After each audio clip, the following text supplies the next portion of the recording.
मैं जानता हूं कि पेपर लीक ये कोई मामूली विषय नहीं है।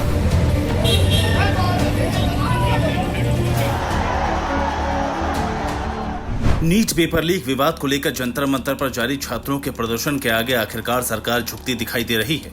शुरुआत के 20 दिनों तक इस आंदोलन को इग्नोर करने वाली मोदी सरकार अब खुद फंसने लगी तो प्रधानमंत्री मोदी को पहले गुरुवार की सुबह एक्स पोस्ट करना पड़ा। इसके बाद पीएम मोदी ने गुरुवार की देर रात करीब 11:52 पर एक वीडियो संदेश जारी किया। दरअसल शुरुआत में सरकार को लगा था कि छात्रों का आंदोलन कोई खास असर नहीं दिखाएगा, लेकिन सोनम वांगचुक के अनशन पर बैठने फिर उन्हें 18 जुलाई को जबरन हटाने के बाद इस तरह के हालात बने। जिस तरह से छात्र उग्र हुए, कांग्रेस ने पीएम आवास को घेरा, उससे स्थिति सरकार को हाथ से फिसलती हुई दिखाई देने लगी। लिहाजा बैकफुट पर आई सरकार ने हालात संभालने की कोशिश की। प्रधानमंत्री मोदी ने देर रात 11:52 पर एक वीडियो संदेश जारी कर देश को संबोधित किया। पीएम मोदी ने स्पष्ट किया कि लाखों छात्रों और उनके परिजनों के भविष्य से खिलवाड़ करने वाले किसी भी दोषी को बख्शा नहीं जाएगा। फ्रेंड्स, मैं जानता हूं कि पेपर लीक ये कोई मामूली विषय नहीं है। लाखों विद्यार्थी और उनके अभिभावकों के लिए बहुत ही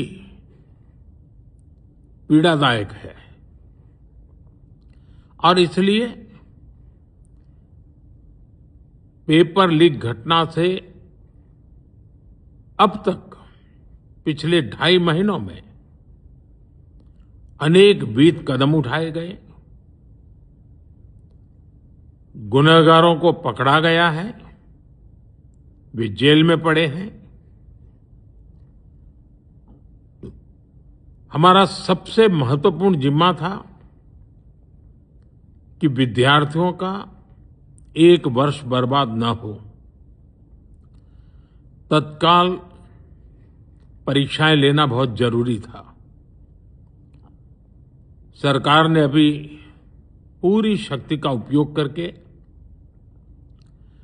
कम से कम समय में 22 लाख जितने विद्यार्थियों के एग्जाम हो जाएं, इसका प्रबंध किया। और अभी 5-6 दिन पहले 19 तारीख को रिजल्ट भी आ गया और देश भर में उत्तीर्ण हो गए विद्यार्थियों की खुशियों की खबरें भी आ रही हैं। लेकिन हम वहां पर संतोष मानने वाले लोगों में से नहीं है और इसलिए मैंने आज फास्ट ट्रैक कोर्ट के लिए विभागों को निर्देश दिए थे। आज विभागों ने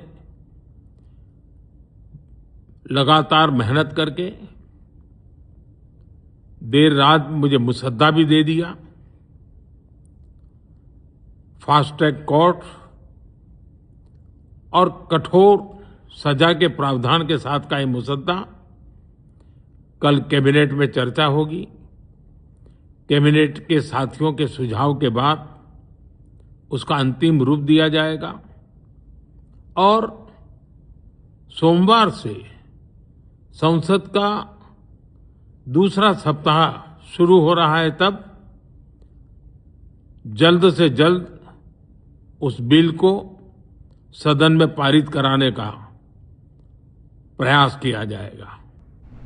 प्रधानमंत्री ने कहा कि सरकार की प्राथमिकता छात्रों के एक बहुमूल्य साल को बचाना थी।